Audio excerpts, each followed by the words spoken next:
Hello, Professor Green again. One of the questions that I heard, when I asked, what do you want to cover these, last few weeks that we have together to help you hit the ground running with your own course or your own class of students? And one thing was, how do you deliver bad news to parents? And if you Google it, there are a million things out there, but let's just keep it simple. This particular article that I'm going to talk about today is from an early childhood news. It's called Breaking Bad News to Parents. And I chose that because obviously we're an early childhood program. But I think a lot of these same things apply to elementary age kids. So if you end up working with a grade 1 to 2, all of these things are pretty uniform, and that you can use these same strategies as well. But the link to the article is here. I'll post it in the announcement. And then also, I just want to kind of highlight the key takeaways, because early childhood bad news is a little different than grade 1 or 2 bad news sometimes. Such as, what I mean is, if there's a tuition hike, how do you deliver that? If there's a lice outbreak, I remember taking my son to his daycare center and thinking like, oh my gosh, what am I sending him into? Because every day there was a picture of there's been a hand foot disease outbreak, a lice outbreak, another outbreak, and I was thinking, oh my goodness, so it was very terrifying. And then also things like biting, spitting, and maybe, sometimes even kids have cut each other's hair. How do you, that's a hard one. I mean, I'm giggling, but it's really not funny. It's very serious and could it's a very sensitive situation. So you want to kind of think that through and how you're going to approach parents and talk to them. But I do remember my son, I would get the call that he was doing a little biting. And the call that I received from the teacher was, it made me feel like my son was the most horrible human being on earth. And, there was no saving him. And you could tell that from that day on, that teacher never looked at him the same. And that was really disheartening. So it was so much so that we decided almost to pull him out of that particular center and never go back.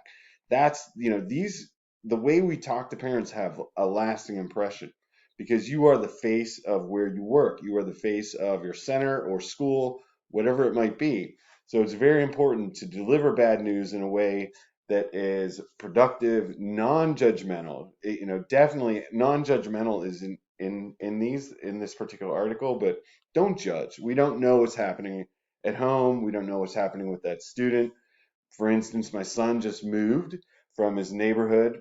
We this Today is our first day in our new house, and had to leave his friend, who's been his best friend for a long time, and he's sad and he's kind of acting out at school. The teacher wouldn't know that unless they asked him, which they did, and eventually that came out. But so there are those kind of things that you just don't know about, and you as the teacher want to dig further to find out what's going on. Why was Stewie biting? At that particular time, I can't remember. It was a long time ago, thank goodness, knock on wood. But you kind of want to dig deeper in talking to your parents, creating that relationship, just a community of helping each other. So if something like I mentioned, a tuition hike or the snipped hair or whatever the case may be sensitive. And that is that understanding, non-judgmental, very calm approach in talking in a way that's very geared towards finding a solution or working towards a solution and helping. Gather the facts before you go into that meeting or make a call or schedule them to come in and talk to you during normal times. Make sure that you have all the facts straight and all the facts that you need to kind of make that to deliver to parents so they know what's up.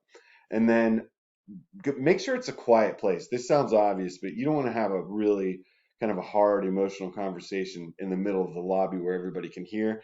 Do it in a quiet place like your room, invite them in, make them comfortable. And then timing is important. And, think about it. Are you more open and happy at the beginning of the day, or at the end of the day when you're tired and leaving work? You can be a little just frustrated and just need a rest, right? So think about that timing. What's good? Make sure you ask the parents what's good for them. Give them some options so they can you can work with their schedule. I think that's super important. And then, are there any references out there that can help? And what that means is if it's something like biting or whatever, lice, is there anything out there that you could give parents in terms of literature or website, something to help them think through what their next steps are going to be? So you're leaving them feeling good, as good as possible, and knowing that there are resources out there to help. So those are some tried and true ways to approach any parent. Be sensitive, have the facts ready, make sure it's a quiet place, and consider the timing and then resources.